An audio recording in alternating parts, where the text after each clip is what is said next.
He gave everything he had and was discarded as if he had never existed. This is one of those stories that you don't hear every day, but that deserves to be told 1,000 times. A sad, real, and painfully reflective story. Because sometimes, the cruelest suffering doesn't come from the enemy. It comes from those we have served our entire lives. Today, you will meet Manduka, a 12-year-old ox, raised on a small farm in the interior of Minas Gerais. He wasn't just an animal. It was strength. It was resistance. It was part of the family. At least that's what everyone said, until the day it no longer served. Manduka's life has always been marked by hard work. Since he was young, he pulled carts, plowed land, carried heavy loads on days of scorching sun and cold dawns. Never complained, never hesitated. He was always there, firm, with gentle eyes and a silent soul. It was as if he understood that his role in the world was to serve, and he served. But what few knew was that, behind that robust appearance, there was a tired soul, a soul that also felt. I felt when I was ignored. I felt when the wounds were not treated. I felt when the food took time, when the water was little, when the boss's eyes were no longer the same. Silence was his only friend.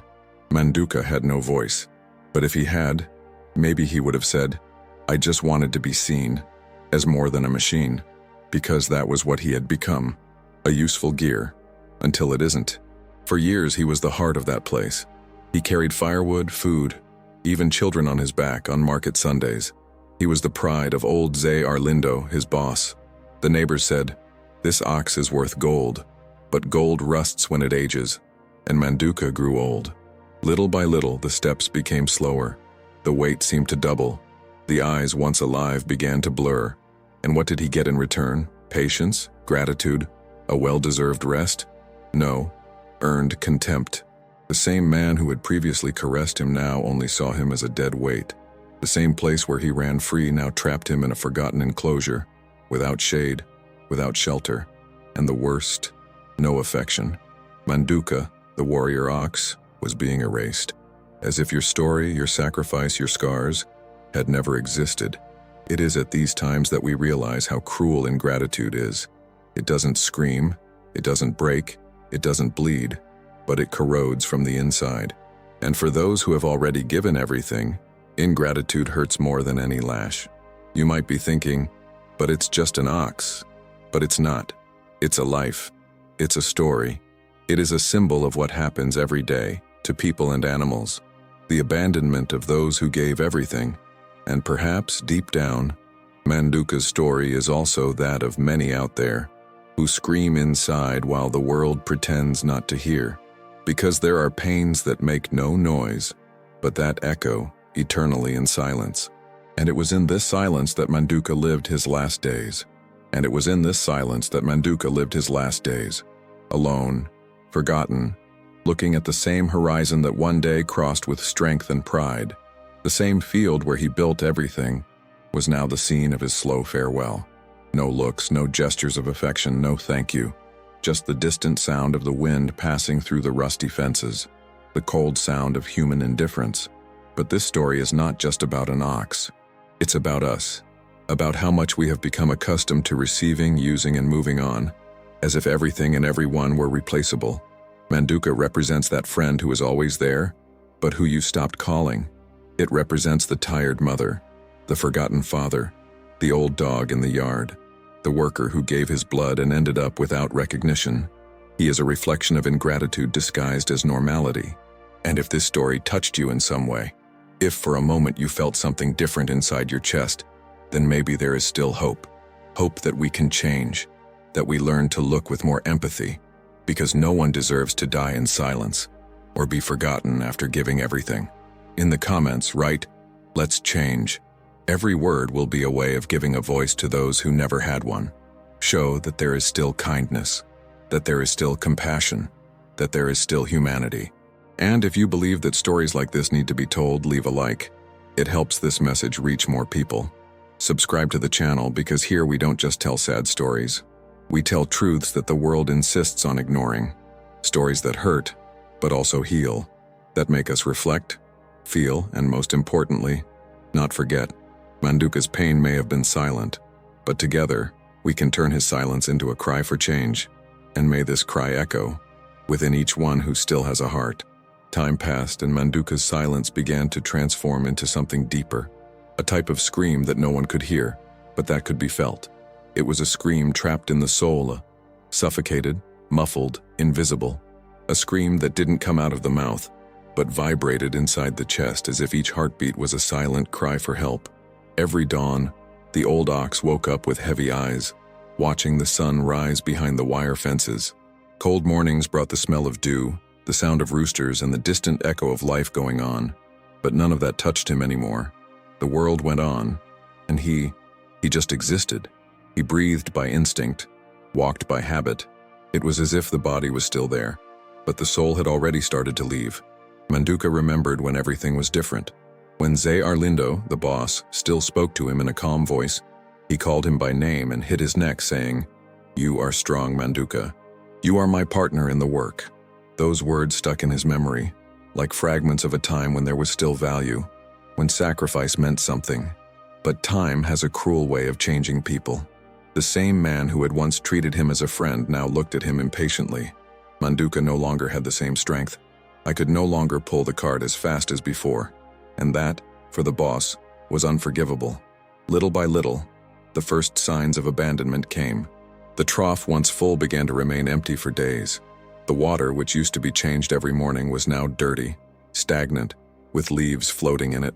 The old ox tried to attract attention, pushing the gate with his nose, mooing softly as if asking, "I'm still here," but no one listened. Or maybe they heard, and chose to ignore it. There was something painfully human about that silence, because every being who has ever loved knows what it's like to try to be heard and not be heard. Manduka had no voice, but his look said it all.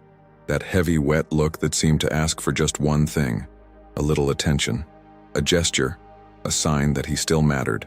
But the world was already in too much of a hurry to look us in the eye. Once one of the farm's children, little Lucia, approached the fence and tried to feed him a handful of grass. He approached slowly, smelling her hands, that smell of innocence and affection that he hadn't felt in so long. But before she could accept the gesture, the girl's mother shouted from afar, "Put it down, Lucia. That bull is no longer good for anything." The girl backed away, scared, and silence filled the air again. Manduka stood still, looking into space, feeling the weight of those words as if they were stones. It was no longer good for anything. It was on that day that the scream inside him grew louder. And the saddest thing is that this type of pain has no sound, no color, no shape. It's a pain that only those who feel it know how much it hurts. The pain of uselessness, of exclusion, of loss of purpose. Manduka, who once carried the weight of the world on his shoulders, now carried the weight of being no one else. And the worst? He still tried to deserve love. He still got up when his boss passed by. He still moved his head as if he was expecting affection. But what he received was a cold and distant look, the kind of look that slowly kills. Sometimes the boss would pass by him, muttering things that Manduka didn't understand, but the tone was enough. There was impatience, irritation, as if the old ox's mere presence was an uncomfortable reminder of time passing. Time, that silent thief, had robbed Manduka of his vigor, but it had also robbed Zé Arlindo of his compassion. And it's curious how abandonment never comes all at once. It comes in pieces. First it's the distance, then indifference, until one day emptiness becomes normal. Manduka gradually disappeared without anyone noticing. And perhaps this is the cruelest detail of sad stories. Oblivion comes slowly, and when you realize it, it's as if it never existed. The wounds began to appear, in the loin, in the legs, in the joints. Wounds that never healed because no one else took care of them. Sometimes he tried to lie down, but the floor was hard and the pain wouldn't let him. He stayed there, between sleep and wakefulness, listening to the distant sound of the life that went on without him, the laughter of children, the barking of dogs, the clanking of pans in the kitchen, everything so close and at the same time so far away. He was alive, but he was no longer part of the world. And isn't that the case with a lot of people too? There are people who live surrounded by people, but inside they are alone. People who smile so as not to worry others, but who carry a pain that no one sees. The scream trapped in the soul has no language. It is universal. It's the same cry that echoes within those who were forgotten. those who were left behind, those who gave everything and received silence as an answer. Manduka, without even knowing it, represented them all. The worker who got old and lost his job, the mother who raised her children and now lives alone, the dog that was exchanged for a new one. All those who still wait for recognition, even if it never comes. All those who scream without sound. One morning, a tea storm was approaching. The wind shook the trees and the sky turned dense gray. Manduka, tired and wet, tried to take shelter under the shed roof, but the boss saw him from afar and shouted, "Get out, Manduka. Go there. I don't want you getting dirty in here." He walked away slowly, not understanding the reason for so much rejection. He stood there in the rain, shaking, his body heavy, his eyes distant. And in that moment, if anyone looked into his eyes, they would see that there was no more anger, no more fear, just resignation, as someone who understands that there is nothing more to be done. The drops hit his body, washing away the dirt but not the pain. And perhaps at that moment, Manduka let out the scream he had been carrying for so long. Not a sound, but a look so deep that, if the boss had had the courage to face it, he would have heard his soul scream. But he didn't listen. Nobody listened. The rain passed. The time has changed. Life went on, as it always does. But inside that forgotten enclosure, something was dying every day. And maybe you who are listening to this story know what I'm talking about. Because sometimes it's not the body that dies first, and it's the spirit. That's when we stop believing that we are still seen. That still matters. And that's why stories like Manduka's need to be told. Because there are Mandukas everywhere, and many of them have human faces. If you've come this far, it's because you feel it. And feeling nowadays is an act of courage. If this story moved you, leave in the comments, "I heard his scream," to show that silence did not win. And if you believe that it is still possible to change the way we treat life, right empathy still exists. These words are not just comments. They are voices. They are echoes that say, "I am here, I heard, I care." Like this video, share, subscribe. Not just to strengthen the channel, but to spread what the world needs most: awareness, compassion, and memory. Because when we forget, silence wins again. And silence, like Manduka's, hurts more than any scream. He remained silent, but was never heard. That day arrived as if it were one of many others. The sun came up, the bird song on the farm echoed, the air became light in the morning. And yet, nothing changed for Manduka. The old ox got up, as he always did, with effort on his already tired legs in the work he had known since he was young. A shiver ran down his spine when he realized that the routine had lost its luster. There was no longer the warm call from the boss. There was no longer the "let's go together" that accompanied him for so many years.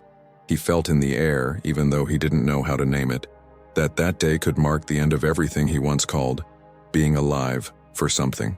Manduka was led to the pasture through the rusty gate, the same path as always, but he walked more slowly. The weight in the chest was not just that of the body. It was the weight of the soul that had abandoned hope of recognition. The grass was taller than before, the ground more uneven, and the glances he cast at the landscape seemed to wander through memories that brought pain instead of comfort. He stopped for a moment and looked at the shed where he had rested so many nights, where he had heard laughter and witnessed the voices of the farm. But now it was just shadow, the shadow of a forgotten past. There were no good words that morning. No one bent down to shake her hand or to say, "Thank you, Manduka, for everything."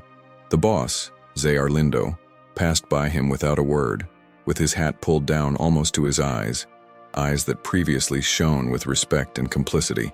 There was now a cold look, not one of anger or resentment, but of indifference. The ox felt this look, and it was like a thin blade piercing his chest. "You don't matter anymore." He didn't understand the words because they were silent, but he understood the message. Meanwhile, in the surroundings of the farm, voices echoed. Two women were talking about the costs, about the weight of keeping an old animal in that place. The ox heard part of it. "He doesn't earn as much as he used to. Why spend money on him now? You have to think about profit." Those voices were low to humans, but to Manduka they sounded like thunder, each syllable a hammer to the skull of his soul. He stopped chewing, let the grass fall from his mouth, and looked into the distance, at the gray sky. The world around them continued, indifferent. Manduka returned to the yard where he had rested so many afternoons. The afternoon light fell on him as he lay down, not with the strength of old, but with a deep weariness that could not be explained by mere age. His breathing became noisier, his ribs more visible, his eyes deeper. He smelled dust, mold, abandonment. The enclosure seemed smaller. The silence in the place seemed greater. And there, at that moment, something broke inside him. The recognition that the place he had called home was now prison. Manduka tried to get up to drink water, but his paws were shaking. He advanced with staggered to the water fountain and found little water, dirty, stagnant, with flies. He tilted his head and drank, but each sip seemed to take away a part of his hope. He swallowed the hot liquid and felt the bitterness of resignation. Despite everything, he was still there, still trying to fulfill his role. But the role no longer mattered. The story didn't matter anymore. The sky darkened earlier that day as clouds gathered. Zayarlindo appeared with the whip. Or rather, not with the whip, but with the dry order. "Manduka, go pull the cart." The ox looked at his boss with a look that said, "I can't do it anymore." But no one read that look. The series of years, of sacrifices, of loads pulled, of sweat shed, of late nights endured, all of these became invisible. He began to pull, almost without rhythm, his heavy hooves sinking into the clay. The cart was dragging. The boss murmured words that the ox didn't understand, but the tone was enough. Impatience, detachment, pressure. And the cargo, which had previously been firewood and food, was now old, worthless bags.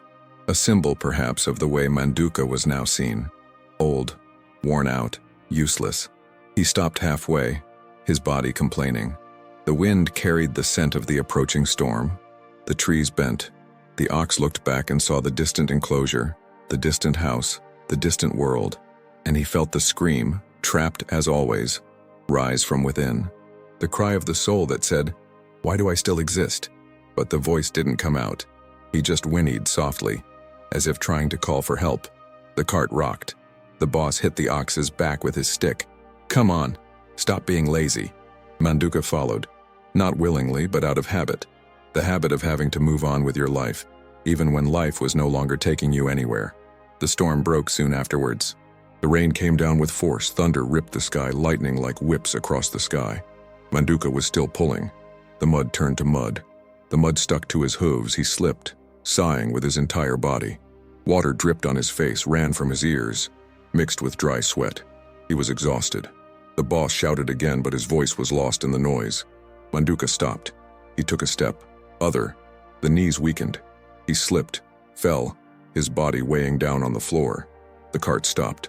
The object left the road and came to rest under a tree. The boss stood at a distance, silent, looking at the fallen ox as if he were only seeing a remnant. Manduka looked at the sky, saw the gust of wind, the sky torn by light, the world shaking. He felt life pulsing in the clouds, and he felt, inside himself, that that pulse was no longer his own. He made a slow movement, raised his head, looked at the boss. The silence between the two was heavier than the entire storm. The ox expected something, or perhaps it expected nothing, but it waited. A sign, one touch, a thank you, anything. The boss looked away. He walked close to him, looked at the fallen animal, said nothing. It stopped. He took the whip. It hit the air. Manduka closed his eyes. It could have been a whinny of pain or frustration, but there was no sound. The sound died inside him. He fell silent, and it was at that moment that everything fell silent. The wind stopped. The rain stopped. The world seemed to wait. And Manduka, the great warrior who endured sun, rain, hunger, hard work, now gave himself up to stillness. No fighting. Hopeless. The weight of existence stuck in the clay. The body trembling. The soul exhausted. The complete silence. Nobody showed up. Nobody helped. The pen was empty. The sound subsided. The voices stopped. Even the remote roar of the storm lost its echo. Manduka was there, but at the same time he no longer belonged. He breathed slowly, the eyes half closed, fixed on nothing. He saw his entire life in flashes, the short childhood, the years of work, the affection that was there, the respect that was gone. He saw the boss smiling. He saw the children laughing all over him. He saw the shed, the pasture, the love he never earned. He saw ingratitude coming slowly. He saw loneliness growing until it became a constant companion. And it was on that muddy ground that Manduka realized that the world would continue without him. If they got up the next day, they would make another cart, another ox, another life. He realized that human justice does not care about those who served in silence. He realized that sacrifice becomes invisible when it does not generate profit. He realized that loyalty is fragile when it becomes a burden. And at the heart of it all, a cruel truth. His silence mattered less than the sound of someone winning. And yet, even in that final fall, when the body gave up moving forward, Manduka's soul screamed, not with voice, with presence, with absence, with the emptiness that invaded the body, the scream that no one heard, the last breath, or perhaps the first, of a life spoken in silence, the great symbol that even the strongest gets tired, that even the strongest yields, and that even the most valuable, if forgotten, disappears. Meanwhile, dogs barked in the distance. A light turned on in the house. Footsteps approached, human, curious, perhaps worried, but they didn't get close enough. They stood at the edge of the gate. They talked quietly. "Look over there. He looks so old. Are you going to get up?" Manduka saw them for a moment. He looked at them. He waited for one of them to say, "Let's help him." But the voice didn't come. And then finally, he stopped waiting. Those voices dispersed. Nobody stayed. Silence reigned. The cold has arrived. The night swallowed the sky. And Manduka stayed there, between being and not being, between movement and eternal rest. The world around him continued. The lights in the house, the laughter inside it, life outside the pen. It has become part of the landscape. An old ox, fallen in the mud, forgotten. And even so, it starts from something bigger. The cruel portrait of ingratitude, abandonment, unrecognized sacrifice. If you are watching this story, know that Manduka's abandonment is no different from the abandonment that many human beings experience. The loneliness of a heart that gave too much. The silence of a soul that screamed and no one heard. The invisibility of those who no longer serve those who should care. And if you felt that, if some part inside you trembled, it is because this truth is echoing within you. Remember, never underestimate the power of a look that begs to be seen. Never underestimate the weight of a sacrifice that no one recognized. And never think that someone's silence doesn't matter, because it matters, and it matters a lot. If this story moved you, if you felt a pain that was not just his, but that could have been yours or someone you love, write in the comments, "I saw his silence." Also write, "Injustice will not win," if you believe that together we can give a voice to those who remain silent. Like this video, subscribe to the channel if you haven't already, because stories like this deserve to be heard. They deserve reach. Share with those who think they deserve to see it. And remember, today, when you look around you, ask yourself, is someone silently screaming? Keep your eyes open, your heart sensitive, and your voice always ready to listen. And there he remained, lying on the wet earth, like a memory forgotten by all but time. Manduka did not get up that night nor the following mornings.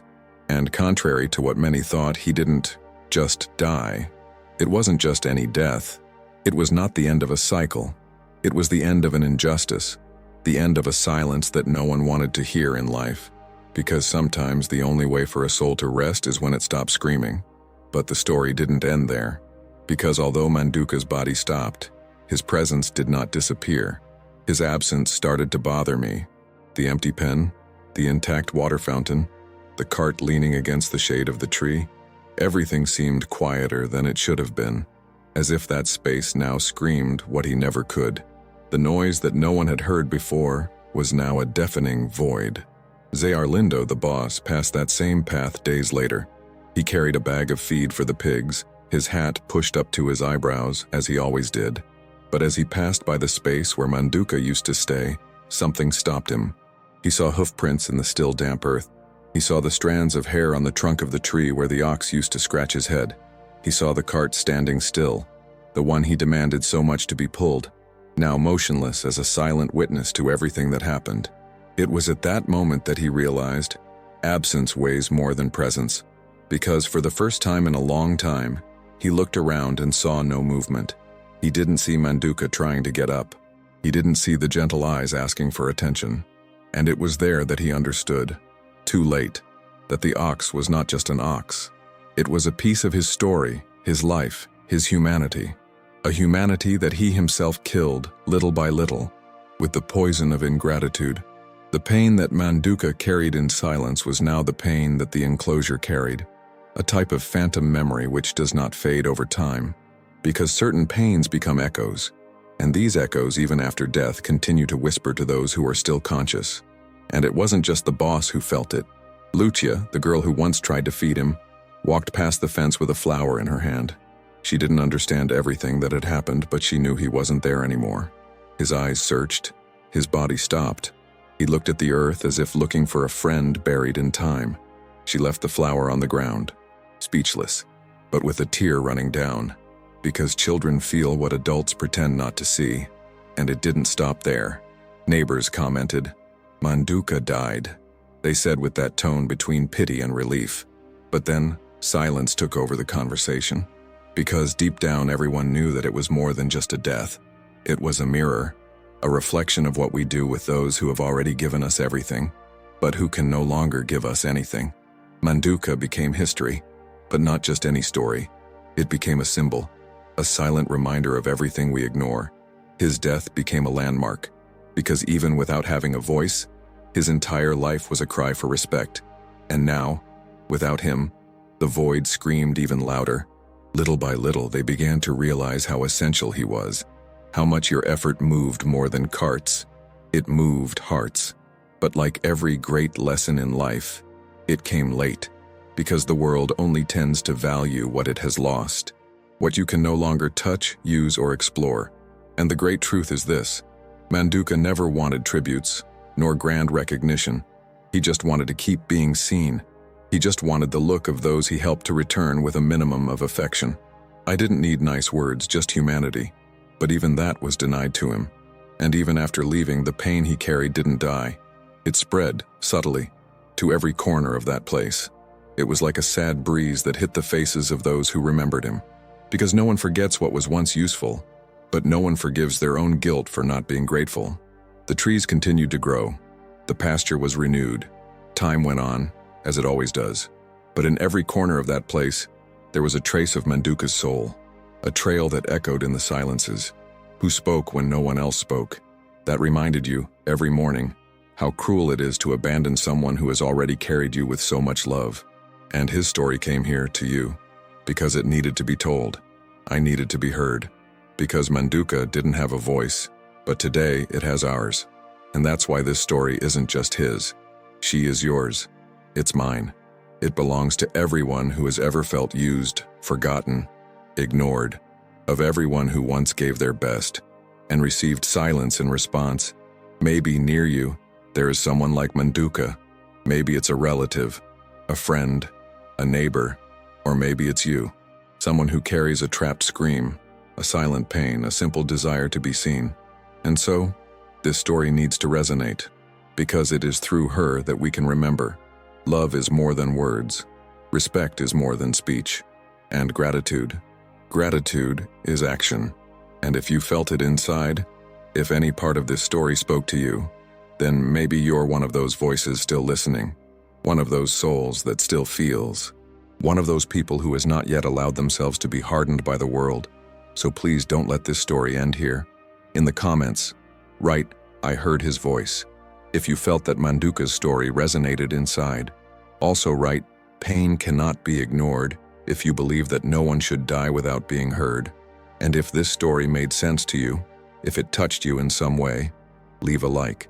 Subscribe to the channel here, not by numbers, but out of necessity.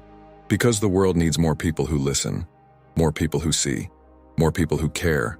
And maybe, just maybe, someone close to you is screaming inside right now, only in silence.